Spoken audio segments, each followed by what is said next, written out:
पता चला कि हम कहीं किसी उस डगर पे तो नहीं पहुंचे हैं जहां से वापस आने की अब शायद गुंजाइश नहीं है। लेकिन साफ जाहिर है हिम्मत मर्दा मत खुदा, अगर कोशिश की जाए तो कहीं से भी वापस आया जा सकता है। और लैला से लेकर सौलिया तक दोनों ने ये बताने और जताने की कोशिश की कि हमारी नौजवान नस्ल के लिए भी अभी वक्त है, हमें कोशिश करनी है और उनको वापस हम अपनी डगर पे पटरी पे ला सकते हैं। जरा सुनिएगा, सौलिया ने जब मीडिया से बात की तो सौलिया ने अपने तजुर्बात से लेके हालात किस तरह से बयान किए। अब्यूज जो कश्मीर में एक्चुअली हाईली स्केल पे हो रहा है in collaboration with central university और शहजार का हुआ है।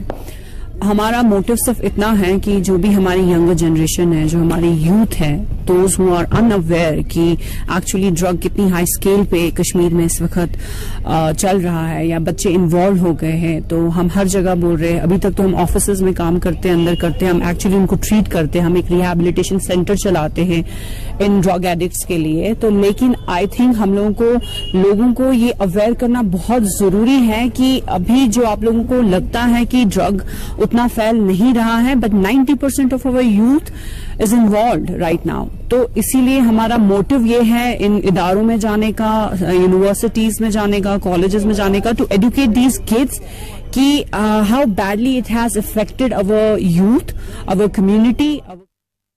चलिए, सौलिया खान और बता रही थी हमारे माशरे में ये नासूर कितना पनप चुका है और इस नासूर के खिलाफ हमारी पुलिस भी काम करती रहती है। रोज आए रोज पकड़े जाते हैं ये मंशियात फरोश, ये बदबख्त कौम के पकड़े जाते हैं और उन बदबख्तों को जेल की सलाखों के पीछे जाना भी पड़ता है। लेकिन जिम्मेदारी जम्मू कश्मीर पुलिस की और भी। और श्रीनगर के बिमना डिग्री कॉलेज में आज जम्मू कश्मीर पुलिस ने भी ड्रग मुखालिफ एक प्रोग्राम का इनेकाद रखा हुआ था। बिमना के डिग्री कॉलेज में आज इस सिविक प्रोग्राम के दौरान बच्चों से लेके बड़ों तक ये बात पहुंचाने की कोशिश की गई कि हमारे माशरे में ये वबा है और इस वबा के मुज़िर असरात हैं। और बच्चों ने जब यहाँ अपने मकालात पढ़े तो उन मकालात में भी कोई ये बात अक्स और अया हो रही थी कि जम्मू कश्मीर से लेकर मुल्क तक मंशियात के खिलाफ हमें लड़ना है और इस लड़ाई में सबको साथ मिलकर चलना है। पुलिस ने यहाँ यकीन दिलाया कि मंशियात के खिलाफ पुलिस सीना सिपर है और जहां कहीं से भी मंशियात के हवाले से कोई खबर किसी को मिलती है फौरन पुलिस को उस हवाले से इत्तला मिलनी चाहिए और यहां पे इंतजामिया ने यकीन भी दिलाया। सुनिए जरा पुलिस क्या कहती है और उसके बाद हम दूसरे पहलू पे चलेंगे। जी, ये प्रोग्राम हमने सिविक एक्शन के अंदर लिया था।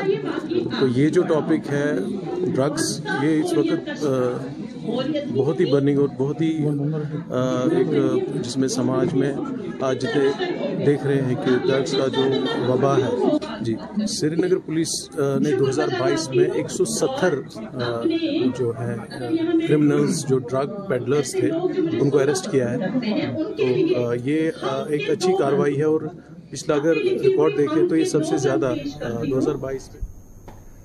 चलिए, मंशियात मुखालिफ रुझान और ऐलान, और इस ऐलान में हम अपने नाज़रीन को साफ करते चलें कि आपको शायद उतना मालूम नहीं है जितना हम दिन भर लोगों से इंटरेक्ट करने के बाद नतीजों पर पहुंचते हैं। और हम मीडिया के लोग जब नतीजे अखज़ करते हैं डिफरेंट लोगों से बात करने के बाद तो रोंगटे खड़े कर देने वाले इंकशाफात होते हैं। डर लगता है माशरे में जिस तरह से ये मंशियात फैल रही हैं और इस डर से एक ही चीज़ बचाव है, जहां कहीं कोई आपको मंशियात फरोश या मंशियात के हवाले से खबर मिलती है तो पुलिस को बताइए। अगर आपको डर लगता है पुलिस को बताने से तो मीडिया को बताइए, सोशल मीडिया के जरिए हमारे इनबॉक्स मैसेज में डालिए, बताइए। हम वो खबर अखबार अपने टीवी के जरिए हुकाम तक पहुंचाएंगे और कोशिश करेंगे कि इस मंशियात मुखालिफ जो प्रोग्राम है सरकार का उसमें हम किसी न किसी तरह से कामयाब हो जाएं। लेकिन आपको नाज़रीन बताएं, सरकार के हुक्मनामे भी हैं लेकिन मंशियात का ये पहलू भी है। इससे कुछ लोग मंशियात के पहलू कहते हैं। ये नट्टीपोरा श्रीनगर के लोग थे जो श्रीनगर की प्रेस कॉलेज